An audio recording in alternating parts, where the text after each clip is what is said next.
begin. Thank you. Namaskar. Very good afternoon to all the participants. As introduced, I am Dr. Naveen Kumar, Principal Scientist at ICR Directorate of Floriculture Research, Pune. So I'll be speaking about entrepreneurial opportunities in floriculture for the next 1 hour. So as you all know, we have been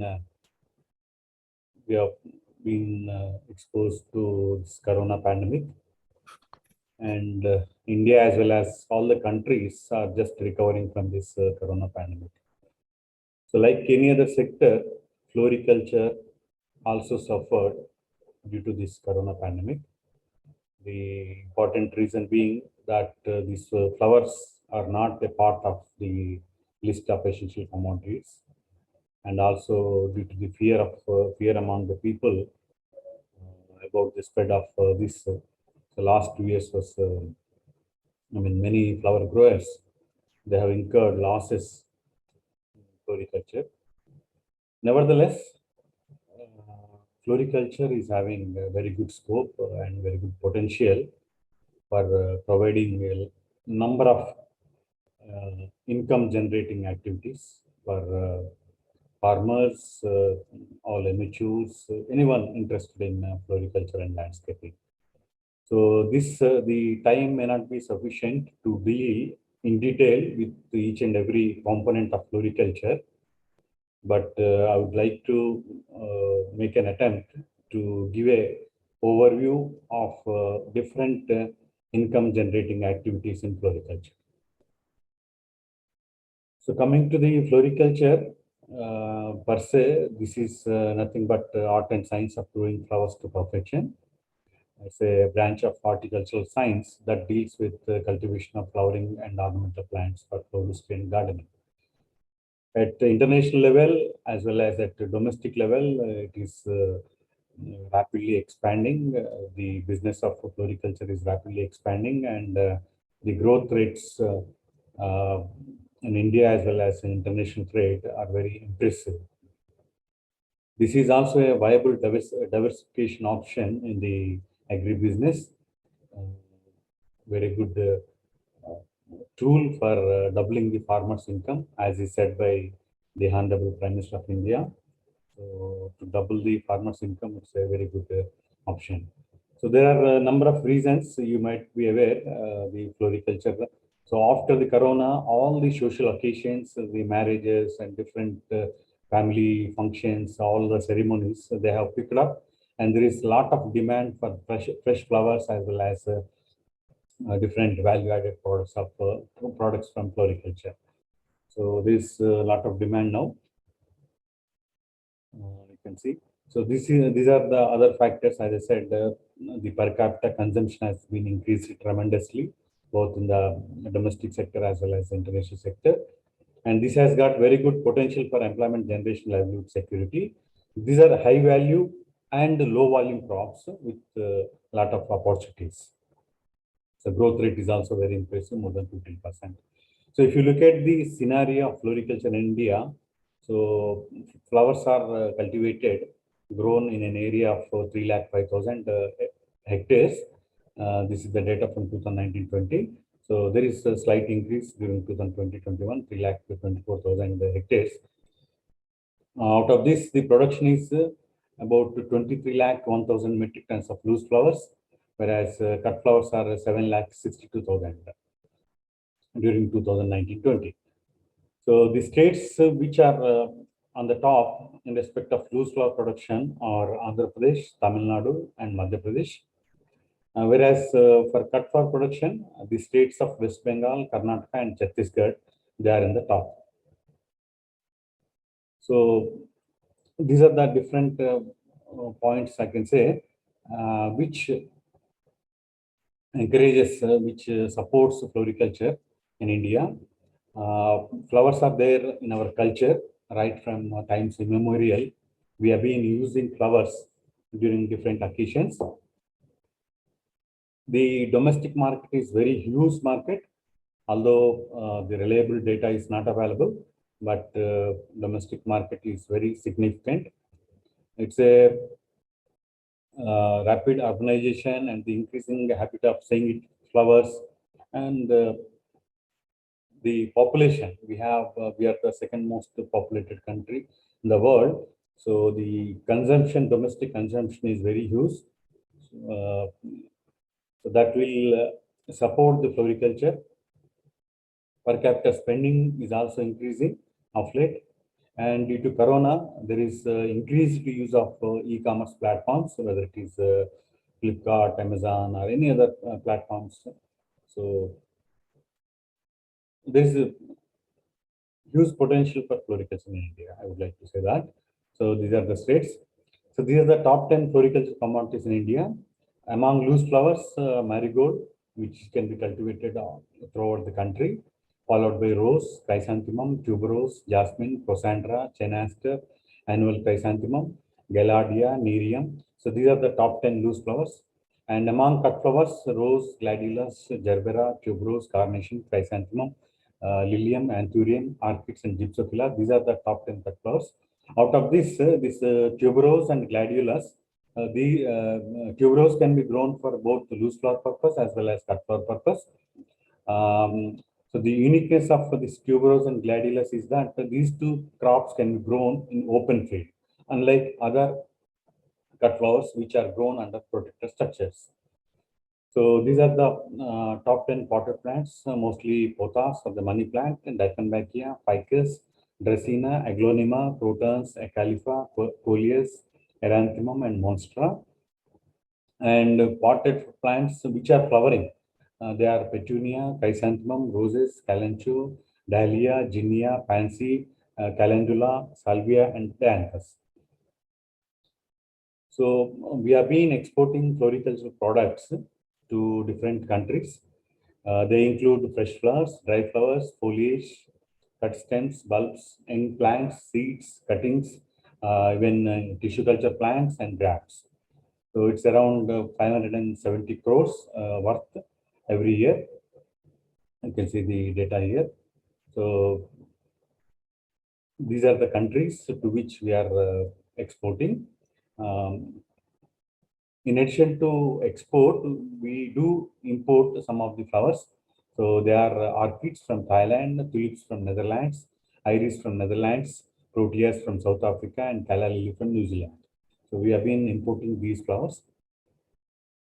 So that is in brief the scenario of floriculture in the country.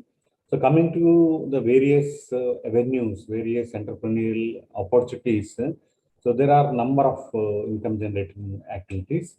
They are fresh flowers. Fresh flowers include loose flowers as well as cut flowers, cut greens or cut foliage, potted plants, arboriculture, lawn grasses or turf grasses, essential oils, pillars, amenity horticulture or the environmental horticulture, plug plants, and many more. So these are the list. So I'll not go through, but I'll be explaining in brief about these. So you can look at this one, various components of floriculture. Indian floriculture is traditional in nature. That means we use mostly loose flowers, whereas the modern world, they use cut flowers. Uh, Modern floriculture is practiced all over the world. Only loose flowers are, consumed or marketed in the country, in the India. So some general information about floriculture. Flowers are short-lived, unlike other horticultural commodities like fruits or vegetables or other products. So processing and valuation is possible. Very important factor. But the thing is, the protocols of the success stories are limited. Of late, there are many success stories. I will be explaining. I will be showing the details. But still, there is a long way to go to have a value addition of these flowers. These are high value and low volume crops, but market is highly fluctuating. So during particular occasions like festivals, Dashara, Diwali, or New Year, so the demand will be peak. Immediately after that occasion, that will come down. It may go to zero or minus also. So that is the kind of fluctuations we have in marketing of the fresh flowers. So market is highly localized also. The cities, metros, towns, they have big markets. So logistics are crucial to transport the flowers from the place of production to the place of market. So, we need to have a cold storage or refrigerated vans for transport of these fresh flowers. So logistics are crucial. Without these logistics or infrastructure, it's very difficult to proceed further. Suitability of a crop to a particular agroclimatic conditions is also crucial. Protected cultivation is capital intensive. So without knowing the crop suitability, if you are venturing into floriculture, you may incur in losses. So technically, we should assess the feasibility of growing that particular crop in that area. Without that, without crop knowledge, without technical information, if you are proceeding, we should be careful before proceeding with the protected cultivation, especially which is capital intensive. And quality planting material, although we have very good number of varieties, improved varieties, but availability is sometimes problem. So we should ensure the availability of quality planting material. So coming to the first component, that is loose flower production. So as said in the beginning, our country mostly has traditional flowers which are produced and marketed. More than 75 to 80% of total flower production constitutes loose flowers. So these are the prominent loose flowers: rose, chrysanthemum, marigold, tuberose, jasmine, procentra, barleria, spider lily, nerium, TNC, hibiscus. So these are the gaillardia. These are the loose flower crops, important loose flower crops, and these are the area where these are grown. So important varieties under each crop are mentioned here. Coming to the, I'll be explaining about few crops, important crops. Marigold, it is cultivated. I think it is the largest grown crop in almost all parts of the country. We have improved varieties in this crop, and this crop uniqueness is we can take this crop throughout the year. Mainly three crops are taken, but we can take it up throughout the year. So on an average, up to 1 lakh per acre can be realized from this crop. The figures mentioned here are the lowest ones. I mean, the minimum I have mentioned. So during late 90s, early 90s, 94, 95, two varieties, Pusa Narangi Genda and Pusa Basanti Genda, were developed at IR in New Delhi. So Pusa Narangi Genda, even today, it is yielding very good yield. Up to 25 to 30 tons is the potential, but on an average, 15 to 18 tons per hectare can be realized from using this variety. So this is followed by Pusa Arpita, one French variety, again developed at IR in New Delhi. You all know African and French varieties in marigold. So in addition to the varieties from public sector institutes, we have a number of varieties and hybrids from a lot of private companies. Saturn and Saturn Seeds, East West Seeds India Private Limited, Sakata Seeds, Syngenta Seeds. So there are many FN hybrids as well as varieties from these companies. So all are high yielding, very good quality, and adapted by many farmers. So few more varieties from IHR Bangalore, they include Arka Bangara, Arka Bangara 2, Arka Agni in African marigold, whereas in French marigold, Arka Honey and Arka Pari, these are improved varieties with the higher yield potential, more than 10 tons per hectare. So this is the multi-locational test trials of the IHR varieties, and it was found promising at many locations. So Arka Bangara, yellow in color, golden yellow in color, comes to flowering 40 to 45 days after planting, after transplanting. So, and they continue to produce flowers up to 2 months, 2.5 months. So it is having the yield potential of 18 tons per hectare. You can see here Arka Agni. So some of the success stories, farmers got 5 quintals of yield from 500 square meters and gross income of 12,500 rupees. One of the success story from Shimoga district, Shigaripura, Kakinalli village, Taluk Shikaripura. So like this, there are many success stories of IHR varieties in Karnataka state as well as in the other states also.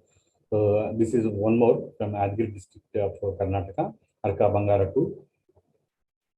So these are the cultural hints, cultural practices. I mean, unlike regular marigold crop, some of the interventions standardized at IIHR Bangalore. So following this, one can succeed in successful marigold production. So this is for French marigold. Pusa Bahar, another African marigold variety from IRN.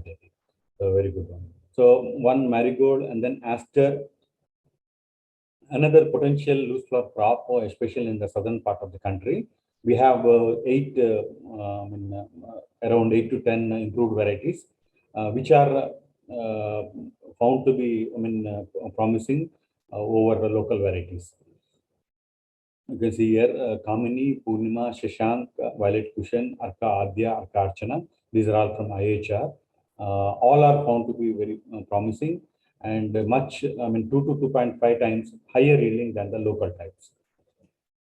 So these are the local types still cultivated by many of the farmers, but there is a need for replacement of these local pink, local white, and local violet. So there are a couple of varieties from Mahatma Phule Krishi Vidyapith in 1994.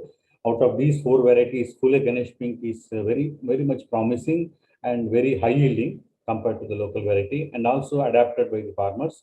So there is this, survey and impact assessment study of this Phule Ganesh Pink, which I'll be showing you next one. So these are the recent varieties from IHR Bangalore, Arka and Arka Archana. So at multiple locations, these were found to be promising. So as I said, Phule Ganesh Pink across different locations of the Maharashtra, a survey has been conducted, and it was found that almost double the yield was given by Phule Ganesh Pink compared to the local variety. So 4.5 tons from local variety, 6.96 around 7 tons from Phule Ganesh Pink. So you can see the net returns are also highest with Phule Ganesh Pink. It is 71,000 with local variety, whereas with Phule Ganesh Pink 2,36,000. So this is the impact of improved varieties. So there is a huge scope for replacement of improved varieties in the farmers' fields. So another important crop is tuberose. Again, as I said in the beginning, this can be grown for loose flower purpose as well as cut flower purpose. So these are the improved varieties, Prajwal as well as Phule Rajni. Prajwal from IHR Bangalore and Phule Rajni from IHR Bangalore. And Vidhan Ujjwal from BCKV Kalyani, Arka Nirantar from IHR Bangalore. So all are found to be high yielding compared to local varieties. These are double type tuberose varieties, Vaibhav, Suvasan, and Phule Rajat. Double type tuberose varieties are grown for cut flower purpose, especially for vase decoration and also to make flower bouquets and also in different floral arrangements. So depending on the nearness to the towns and metros, so the farmer can choose the variety. If he is having market for the cut flower varieties, he can go for Vaibhav or Suvasan or Phule Rajat. Again, in tuberose also, we have conducted a story, our ACRP, All India Coordinated Research Project on Floriculture, the Pune Center.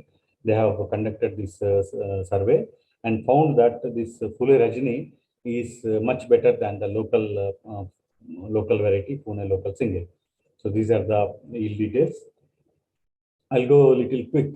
So another important crop is chrysanthemum. So number of varieties are available in chrysanthemum, and this crop is also taken up for across the country, across all the locations in many states. So these are the improved varieties in chrysanthemum, which can be taken up for loose flower purpose, and there are some varieties which can be cultivated for cut flower purpose. So in addition to these varieties, the latest varieties from BCKV Kalyani. So these are the varieties Vidhan Rajat, Vidhan Lalima, Madhuri, Jayanti. They are good for loose flower production. So we have more than 100 varieties at our collections. So these are the collections at ICRDFR Pune. So one of the variety. So there are technologies for year-round production of chrysanthemum, which can be adapted by the farmers to produce year-round. So these are the varieties we were recommended for different months. In fact, chrysanthemum photoperiodically is a short day plant, but there are varieties which are photo insensitive, which can be cultivated almost round the year. Now there are a couple of private companies which both from public sector as well as private companies they are marketing, so they can be cultivated almost round the year. Another important crop is jasmine sambac, auriculatum, and grandiflorum. Not many varieties are available, but the local types, the Gundumalai and the varieties from TNAU, Coven series, they are found to be promising. They are high yielding. There is a problem of low production during winter months with the sambac and grandiflorum. So there is technologies for off-season flower production. So this there is one success story from Kanyakumari district of Tamil Nadu. So they have technology for off-season flower production, use of defoliation and use of different plant growth regulating chemicals. So flowering can be obtained throughout the year. In addition to sambac, grandiflorum, and auriculatum, there is one important species that is Jasminum nitidum. Accession number 1 from TNAU has been domesticated and has been recommended for off-season flower production. This particular species, the flower buds are pink in color or purple in color. So when they are not opened, they are purple in color. So that attracts the people. And this, if you compare with the grandiflorum, produces flowers almost around the year, January to December, 12 months. Although relatively flower yield might be less, but it fetches higher price, market price, as it produces during winter months when there is no crop of sambac or grandiflorum or auriculatum. There are improved varieties of Arka Surabhi and Arka Aradhana from IHR, which are high yielding and good for extraction of essential oils. There are technologies, loose flowers, unlike cut flowers, post-harvest technologies are limited for loose flowers. But of late, there are technologies from TNAU Coimbatore, from ICR project. They have standardized the packaging technology for Dubai and Middle East countries, and they have packaging technologies for US also. So they are now exporting loose flowers to both Middle East countries as well as to Europe and America. Another important flower crop is loose flower crop is Crosandra. Crosandra, especially popular in southern part of the country, very expensive. Only problem is very short-lived. The keeping quality is very low, but still it fetches a good market along with jasmine. One of the some of the companies in Tamil Nadu, they are exporting these traditional flowers, both jasmine, Crosandra, and other loose flower crops. There are improved varieties in Crosandra from IHR Bangalore, which gives higher yield. So these are all about traditional crops or loose flower crops. And coming to cut flowers, as I said, mostly cut flowers are produced in under protected cultivation. So the rose, carnation, chrysanthemum, gerbera, orchid, santhurium. So all these mostly targeting the export market and also the domestic market in the metros and cities. Only two crops, the gladulus and tuberose, are cultivated in open also for cut flower purpose, and some of the rose varieties are also cultivated in open conditions. Otherwise, all the crops are mostly cultivated in protected conditions, and mostly they target export markets and also the this one. So high-tech floriculture has gone, although capital intensive, but the returns are high, and they have other advantages like protection from natural calamities, very good quality, which is required by export market. So all these advantages fetches good income from protected cultivation also. So on an average, 2,000 hectares is the area under protected cultivation in the country, and these are the different states where protected cultivation is practiced. So for protected cultivation, you need to have thorough knowledge of different structures for their successful production. So these are the crops. Um, these are the exotic varieties in rows which are being cultivated for export market. So these are the views of. So there are a few varieties from IHR Bangalore which can be recommended for cultivation: Arca Swadesh, Arca Ivory, and Arca Pride. But still, they are not being adopted by the farmers. Only a couple of farmers have taken up.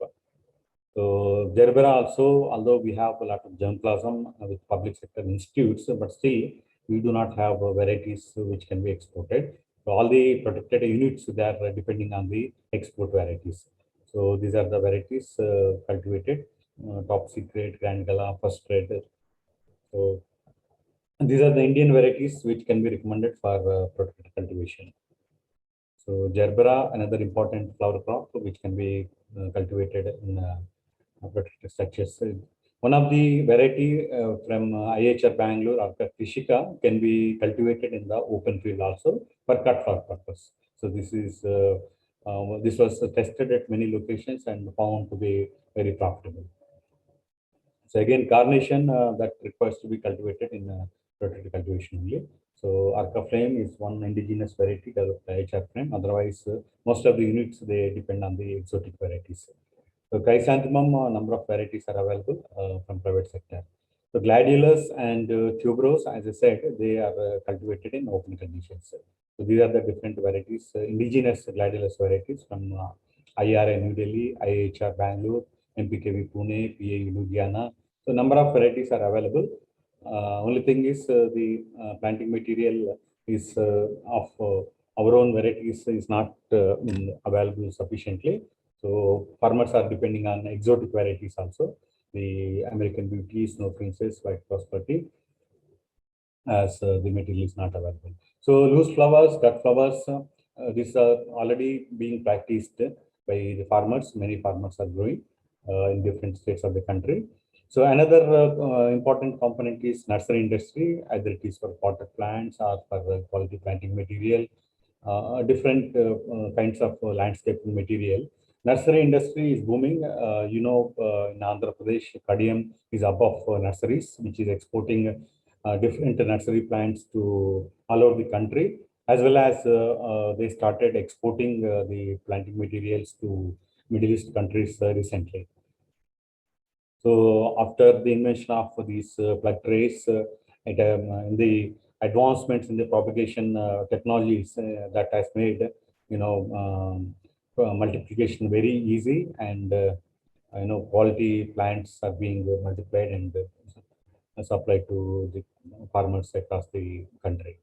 So in addition to that, the potted plants for different purposes, for different landscaping purposes, topiary, hanging plants, wedding plants. So all this constitutes the nursery industry. So which is there in all the cities. Like now we are in Pune, Mumbai, Bangalore, Hyderabad. So all the cities have nursery industry, which is very much blooming. Next important component is cut foliage and fillers. Foliage ornamental plants, attractive foliage. So of late, the demand for this cut foliage is increasing. So these are the important cut foliage plants: Aglaonema, Alocasia, Alpinia, Asparagus, Aspidistra, Begonia, Calathea, Cotinus. So there are farmers who are exporting cut foliage to Middle East countries, Gulf and Saudi countries from Kerala. So they are earning. In fact, we have been interacting with these farmers. They say like they are not able to meet the demand of the Gulf countries. There is a huge demand for these cut foliage and filler crops. Uh, so many farmers are there. They are not able to meet the demand. So huge scope is there in this cut foliage. So these are different cut foliage. Mostly the farmers from Kerala, they are exporting Dracena messingiana, the Song of India, Song of Jamaica, Monstra. These crops they are taking up: Cardiline, Dracena, Crotons. But mostly exported crop is Dracaena messiniana, Song of India, Song of Jamaica. So these are other foliage crops which have very good potential. So next important component is flower drying. Already many entrepreneurs they are taking up making different value-added products from the dried flowers, bookmarks, greeting cards, candles, floral jewelry, wall hangings, paper bags. So the technologies have been there. I mean, standardized, and these are available at the different public sector institutes, either IR New Delhi, IHR Bangalore, or NBRA Lucknow. Air drying, different types of flow drying is there. These technologies are available. People are practicing it. And out of the exports of 570 crores, most of the, I mean, one third of floricultural exports include these dried products only. So you can imagine the scope of flower drying and export of value-added dry flower products. So these are different products from dried flowers. Other than that, there are a number of value-added products. The value-added products from fresh flowers include floral arrangements, floral baskets, bouquets, garlands, wreaths, and uh, and also there are a number of processed products like essential oils from jasmine, tuberose, rose, perfumes, natural colors, floral dyes, floral tea, and gulgand from rose. The number of value-added products from loose flowers and other flowers. So these are the flower arrangements. You might be seeing in the market a number of products are available. So there's a lot of potential. We need to systematically plan the enterprise, systematically, I mean, have the study, have the details of the market and start your enterprise. Rose Gulkand from the Rajasthan, Udaipur and Ajmer, Pushkar, these areas, the Desi rose is extensively cultivated and they produce the Rose Gulkand, rose water, Gul Rogan, so different value-added products from rose from particular this area as well as from Kannauj area of Uttar Pradesh, the surrounding areas of Uttar Pradesh. So they are very much successful.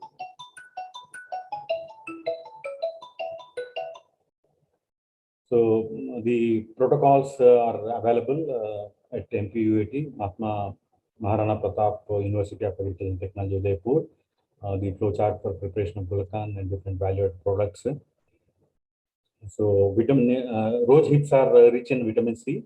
So the abroad, the countries outside India, they are making a lot of money by making different value-added products from rose hips, which are rich in vitamin C. Hibiscus preserve is one of the important popular product, very nutritionally high. Herbal teas now they are available even in India. You can see in the important, I mean, big shopping malls, number of hybrid teas are available. Herbal teas, value-added products like soaps, agarbatti. These are being made from the used flowers as well as fresh flowers, which are, so you might be knowing the story of Ankit Agarwal from Kanpur, who is a IIT product, IIT Kharagpur, alumni of IIT Kharagpur, who made agarbatti, incense sticks, agarbatti from used flowers. They have made, now big company. Another company, another story from Odisha, who again made incense sticks from floral waste. So this you might have heard. So there is a lot of scope for value-added products because flowers are highly perishable. They are highly short-lived. So it's always better to have value addition, I mean value-added products, making these different products so that the problem of short-livedness can be overcome. And interior scaping or landscape designing, this is increasing florists and floral decorations. So this is one important, I mean, Institute of Floral Design India. This is located in Mumbai. So they give short-term trainings. Um, they teach, I mean, a lot of skill-oriented trainings, so which can make any person, if you, I mean, expert in that particular field. So another important component is the business of landscaping. So a lot of landscaping avenues are there. Vertical farming or vertical gardens, vertical panels are increasing in all the cities and towns. And even so, these are the important plant species, Epiprenamala, Alternanthera, Aurelia, Triptanthus, important for vertical gardens. We have been working on this one. We have been recommending different plant species for vertical gardens, and we are working out the air pollution tolerance index of these plant species and making recommendations. So there is a lot of business of making vertical panels as well as supply of quality planting material and the technical, backup for sustainable vertical farming in cities and towns. Another important component is turf grasses or lawn grasses. This is there right from beginning, but technical knowledge is not much available. But now there are institutes, universities which are offering certificate courses in turf grass establishment as well as maintenance. So these are the different Bermuda grass, varieties of turf grasses available. For the above ones are for tropical climates and the below ones are for temperate climates. Yoshia japonica, Fistuca, Agrostis, Lolium. So this is a certificate course as I was discussing, available at Navsari Agriculture University. So one can get trained in turf classes. Number of companies are producing quality planting material for commercial production, especially all the entrepreneurs, all the protected cultivation units. They depend on these private companies for their planting material needs. So they multiply the exotic varieties. They have tie-ups with the Dutch companies, and they multiply and supply the companies along with technical knowledge. Gerbera, Anthurium, Carnation. So these are the important crops the private companies are working on. Even orchids also, they are being multiplied, Gypsophila, Limonium. So these are multiplied by a number of private companies which are highly successful. And there are, the companies are have been established very well, as well as the farmers who are taking up the material, taking up the technical guidance. So they are also happy having good returns from this protective cultivation. So another important area is essential oils. Number of loose flower crops, as I mentioned, tuberose, rose, jasmine. These are rich in essential oils, which are the raw materials for making different perfumes. Uh, so these these crops, jasminum, rosa, and tuberose, they are very good source of essential oils.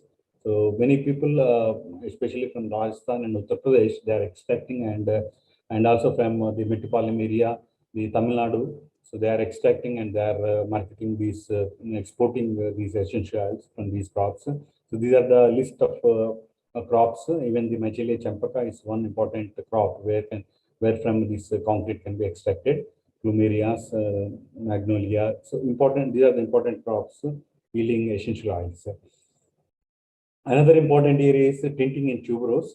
Tuberose, all the varieties, they are they produce flowers in white color only. So they can be colored with the process of tinting. So number of herbal dyes have been standardized, like lemon yellow, kesar yellow at 8% for 2 hours, dipping these tuberose spikes in these herbal dyes, lemon yellow, kesar yellow. They import different colors. So they fetch premium price in the market. The farmer, the retail florist can have higher price, higher returns by tinting tuberose spikes. So tinting is practiced even for the gladiolus and other crops also, where the varieties are white in color. So other rose pink 4%, Kesarello 4%, these have been standardized at our ASRP centers. So essential oils from tuberose, as I said. So only thing is to set up a plant of essential oil, you need to have little capital, that is 40 to 50 lakhs minimum is required to set up and to have economic yields from essential oils. Flower seed production is another important component.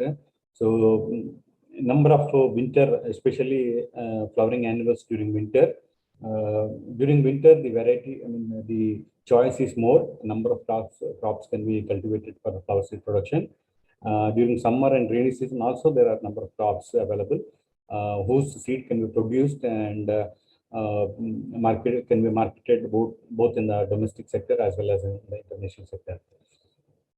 So different methods of sowing, transplanting these flowering annuals. Especially in Punjab, many farmers are taking up flower seed production, petunia, pansy, these crops, and they are exporting flower seed production. So nutraceuticals and plant pigments, I'll straight away go to the important one. Carotenoids, betalains, anthocyanins, xanthophylls. These are all important nutraceuticals from flower crops, which have a very good potential. One success story is from Tamil Nadu. One company, AV Thomas Company, AVT National Products Limited. They have the contract farming of marigold in that particular Kotagiri village, Nilagiri district. They take back the marigold flowers, whatever is produced, and they extract the oleoresins or the xanthophylls from that marigold flowers, and they export this particular xanthophylls oleoresins to the European countries. The farmers are happy because each and every kg of marigold flowers produced by them are procured by the company. And earlier they used to pay 2 rupees 75 per kg, but now they increased and now they are getting 6 rupees 50 per kg. So although it is very low compared to the market price, but still farmers are happy because there is no problem of market fluctuations. Each and every kilogram of the produce is taken back by the company. So these are the fresh flowers. They have their processing plant. They process it and they make it to pellets. The oleoresins are made into pellets, which are exported. So from those oleoresins as well as from marigold fresh flowers, lutein can be extracted. So lutein is having again a lot of medicinal uses. They are used in preparation of a lot of medicines which aim at treatment of cancer, coronary heart disease, cataract, especially eye-related problems, anti-aging problem, anti-aging creams, conditioners, moisturizers. So many products are being made from marigold lutein. Another important floral pigments, natural dyes. Now, although there is a tough competition from synthetic dyes and synthetic the colors, but still there is scope for these pigments from flower crops. So these are the dyes from different crops, a list of dye yielding ornamental plants. So there is a lot of scope for herbal dyes, natural pigments, natural dyes from the flower crops and ornamental tree species. So this is all about different components of floriculture. Sorry, I'm a little bit fast to cover the topic. It's open for discussion.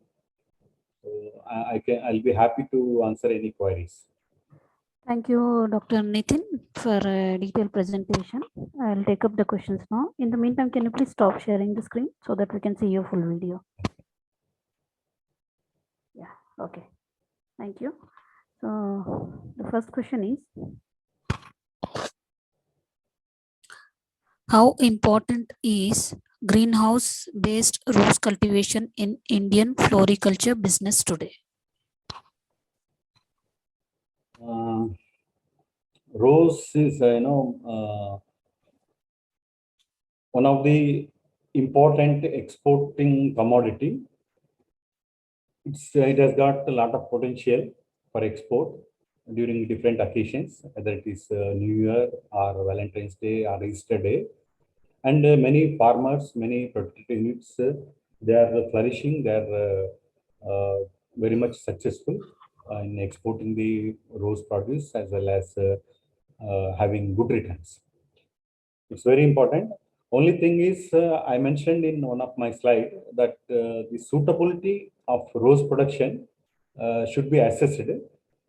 Some of the units which were started in Delhi without proper technical knowledge, and those which were started in the South Indian part, they could not be successful because they were not having sufficient technical knowledge, and there is a lot of royalty paid for the quality planting material.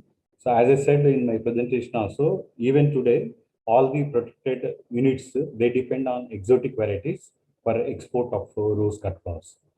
So I would suggest anyone taking up rose cultivation, so have very good knowledge about the package of practices under protected cultivation, and also crop feasibility in that particular location, and the export demand. So these couple of points, 2, 3 points to be taken care before starting up this rose cultivation under protected conditions. Okay. And next question is, what are the main areas of floriculture research conducted by ICAR these days? Floricultural research is taken up at our institute, the Directorate of Floriculture Research. This is the exclusive institute for the conduct of research in flower crops, followed by Indian Agriculture Research Institute. IARI, located in Delhi, has got a exclusive department, division of floriculture and landscaping.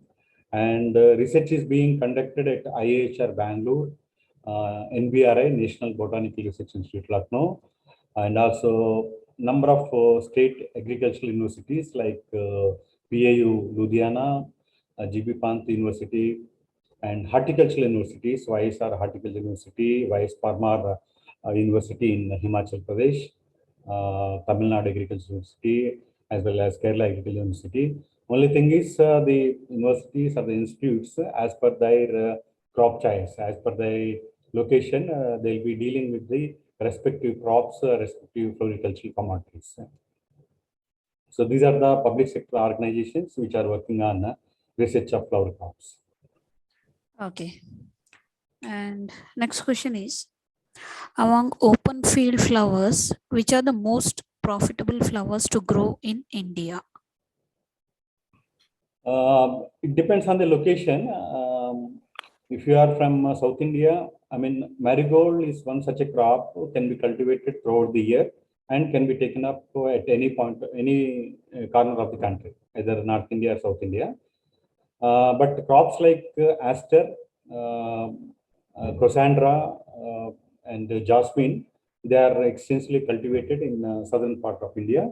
I mean, the climatic conditions are suitable, and most importantly, they have very good market for these loose flowers, either jasmine or aster or Cassandra. So these are the reasons these crops can be taken up. Okay. And next question is, please tell us little about your own education and research career background. About my research. So I'm working on tuberose and the gladiolus, these two crops. Both are bulbous ornamentals. One is cut flower crop, gladiolus, whereas tuberose, as I mentioned, that can be cultivated both for loose flower purpose as well as cut flower purpose. So we have developed one variety in tuberose, so that is Sahyadri Vaman. Unlike all other commercial varieties of tuberose, this particular variety developed by us at BFR Pune is a dwarf variety, which is very much suitable for pot culture, can be grown in potted pots, and also it is suitable for vertical panels and also for landscaping purpose. And this being a single type variety is highly fragrant. So potted plants can be kept in indoors, which imparts sweet flavor across all the interiors. So this particular variety will be commercializing soon. Is having very good potential, and in gladiolus also we have a couple of varieties in pipeline which we will be releasing. This is about my research or my career. I've been working at IR in New Delhi for quite some time, up to 2012, and then I've been to other oil palm research for 5 years. I have worked there in oil palm at Andhra Pradesh, and then again I'm back to floriculture at DFR Pune. Since last 4 5 years, we are working on tuberose and gladiolus, Okay. and also on chrysanthemum also. Okay. And next question is, what are the main challenges you face in doing floriculture research in India? Floriculture challenges, some of the points already I mentioned in my slide. So one is these are highly short-lived. So market demand is highly fluctuating. So during particular occasions, demand will be high. So marigold flowers can be sold at 250 rupees, 300 rupees during Dashara and Diwali. But after that occasion, that will be sold at 20 rupees, 10 rupees, 20 rupees, 30 rupees. So that's the problem. And another important problem is the flower production is highly scattered. I mean, farmers, they are highly localized. So it is very difficult to take up any research program or developing a technology or developing a variety or technology adoption. Adoption is difficult. Extension of transfer of technologies are difficult in floriculture, because farmers 1 year they may be cultivating flower crops, and then in the next year they may immediately drop that. They may simply switch to another commercial crops. So that is the problem. So these are the some of the problems to take up research or to take up. As I said, Prajwal variety in tuberose is tested, and it was found promising across all the locations of the country. But still, it is not being adopted by the farmers in Maharashtra or farmers in Karnataka. So still many of the farmers, more than 60% of the tuberose growers, they use the local varieties. Similarly, we have improved varieties in aster. We have improved varieties in chrysanthemum, jasmine. But still, farmers they use the local varieties. So, and we don't have a proper database about the floricultural growers in the country. So that hampers the transfer of technologies. So these are briefly about the challenges in floriculture. Okay. Okay, Dr. Naveen Kumar, I don't see any further questions from our participants. So Yeah. now we have come to end of question round. Okay. On behalf of agricultureinformation.com, we like to thank Dr. Naveen Kumar for a detailed presentation and answering all the questions in detail. And we also like to thank all the participants for joining this meeting. The meeting will now be closed. Thank you. Thank you all. Thank you for the opportunity. You're welcome, sir.